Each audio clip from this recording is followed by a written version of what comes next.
bonne nouvelle parce que nous connaissons ça qui a passé dans mon plan. Eh bien, mesdames et messieurs, je dis c'est 16 août 2021. Kounia, nous pourrons parler sur ça qui a rapport avec Taliban. Taliban. Axel Simon, France 24. Après une avancée fulgurante, les talibans se sont emparés de la capitale afghane dimanche, tandis que le président Ashraf Ghani a fui le pays. Lundi, l'heure était à l'évacuation des ressortissants étrangers, pendant que le chaos régnait dans les rues de Kaboul. L'Afghanistan se trouvait lundi 16 août aux mains des talibans après l'effondrement des forces gouvernementales et la fuite à l'étranger du président Ashraf Ghani, qui a reconnu leur victoire au terme d'une guerre de près de 20 ans.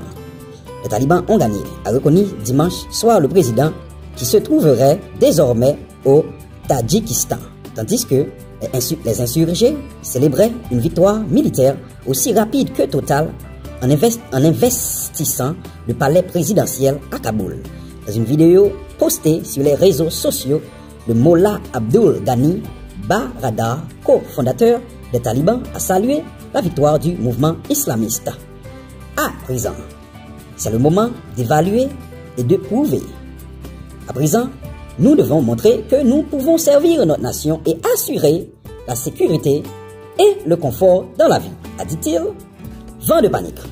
L'entrée redoutée des combattants a provoqué un vent de panique dans la capitale où des milliers d'habitants s'efforçaient de fuir, s'agglutinant notamment à l'aéroport où des scènes de chaos ont été rapportées. Le drapeau américain a été retiré tôt lundi de l'ambassade des États-Unis à Kaboul et mis en sécurité avec le personnel de l'ambassade regroupé à l'aéroport dans l'attente d'une évacuation, ont annoncé depuis Washington le département d'État et le Pentagone. Nous pouvons confirmer que l'évacuation en toute sécurité de tout le personnel de l'ambassade est maintenant terminée, a déclaré dans un communiqué le porte-parole du département d'État Ned Price. Le périmètre de l'aéroport est sécurisé par l'armée américaine, a-t-il ajouté. Au cours des prochaines 48 heures, nous aurons étendu notre présence de sécurité à près de 6000 militaires avec une mission centrée uniquement sur la facilitation de ces efforts et qui prendra en charge le contrôle aérien, précise-t-il. Demain lundi et au cours des prochains jours, nous allons transférer hors du pays des milliers de citoyens américains qui résidaient en Afghanistan ainsi que les employés locaux de la mission américaine à Kaboul et leurs familles ainsi que d'autres Afghans particulièrement vulnérables selon le texte. Réunion du Conseil de sécurité.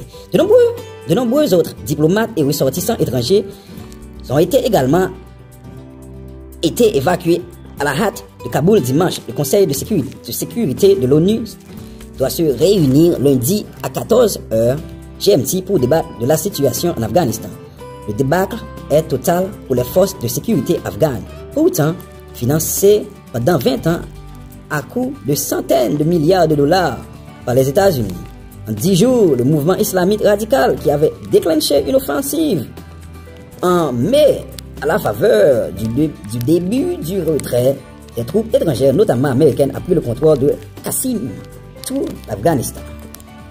Et ce, 20 ans après, en avoir été chassé par une coalition menée par les États-Unis en raison de son refus de livrer le chef d'Al-Qaïda, Oussama Ben Laden, dans la foulée des attentats du 11 septembre 2001. Chaos à l'aéroport. Au fil de la journée de dimanche, la panique s'était rapidement emparée de Kaboul à mesure que les insurgés qui encerclaient déjà la ville s'en rapprochaient puis y pénétraient. Les magasins ont fermé, des embouteillages monstres sont apparus, des policiers ont été vus troquant leur uniforme pour des vêtements civils. Une énorme cohue s'est formée auprès de la plupart des banques. Les gens cherchent à retirer leur argent tant qu'il était encore temps. Sur les réseaux sociaux, des vidéos montraient des groupes de combattants talibans lourdement armés patrouillant dans les grandes villes, brandissant des drapeaux blancs et saluant la population. D'autres vidéos apparemment tournées à l'aéroport faisaient état de scènes de cohue avec les foules énormes envahissant le tarmac dans l'espoir de montrer à tout prix à bord d'un avion pour fuir le pays. Les coups de feu sont tirés à l'aéroport de Kaboul où le chaos règne. Peur. La peur régnait aussi parmi les dizaines de milliers de personnes réfugiées à Kaboul ces dernières semaines pour fuir la violence dans leur région. Lorsqu'ils dirigeaient ce pays en 1996 et 2001, les talibans avaient imposé leur version ultra rigoriste de la loi islamique. Ils ont maintes fois promis que s'ils revenaient au pouvoir, ils respecteraient les droits humains, en particulier ceux des femmes, en accord avec les valeurs islamiques. Mais les zones nouvellement conquises, ils ont déjà été accusés de nombreuses atrocités, meurtres, de civils, décapitations, enlèvements d'adolescentes ou des mariés de force en outre. Le secrétaire général de l'ONU, Antonio Guterres, particulièrement préoccupé par l'avenir des femmes et des filles, dont les droits durement acquis doivent être protégés, a appelé toutes les parties au conflit à la plus grande retenue. Les droits des femmes et des filles afghanes sont en train de leur être enlevés. Pas Saigon. Ceci n'est pas Saigon, a assuré le secrétaire d'État américain Anthony Blinken. Ceci est évoquant la chute de la capitale vietnamienne en 1975, un souvenir encore douloureux pour les États-Unis. Mais la pilule est amère pour Washington, dont l'image en ressort profondément cornée et qui déplore 2500 personnes tuées, ainsi qu'une facture de plus de 2 milliards de dollars. Le président américain Joe Biden a défendu sa décision de mettre fin à 20 ans de guerre, la plus longue qu'ait connue l'Amérique. Je suis le 4e président à gouverner avec une présence militaire américaine en Afghanistan. Je ne veux pas, et je ne vais pas transmettre cette guerre à un 5e, a-t-il lancé dimanche. Son prédécesseur Donald Trump a fustigé l'une des plus grandes défaites dans l'histoire américaine et l'a appelé à démissionner. Répétez, son prédécesseur Donald Trump a fustigé l'une des plus grandes défaites dans l'histoire américaine et l'a appelé à démissionner. En direct chaos à l'aéroport de Kaboul. C'était tout ça nous avons gagné pour vous dans information qui concernait avec Afghanistan à Kaboul côté les talibans yo prend contrôle palais nèg yo mettait président de yo nèg était dirigé Afghanistan 1996 à 2001 nèg yo reprend pouvoir encore et nèg yo était senti j'aime te dit une vidéo avant que nèg yo était senti que pays a était pas dirigé de façon islamique nèg yo pensait que depuis monter dans pays a dans pouvoir yo supposé diriger pays a anti-gens puis islamique. Ça veut dire monde là tête en bas, monde là viré, monde là dans chaud. So j'aime dire nous si américain pas supporter Afghanistan Kaboul, puis nous fait que nous sauter parce que nous geta connaît que Jean bagay yo c'est pas guerre zam qui fait encore.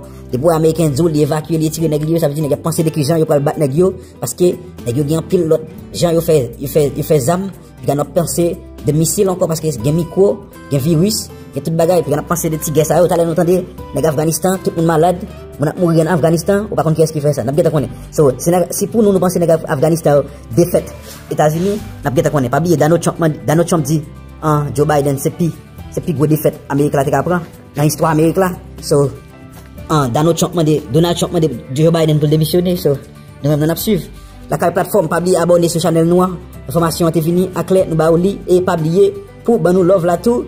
Continuez à partager, remettre et puis abonner nous dans la plateforme Nation. On va dans l'autre vidéo.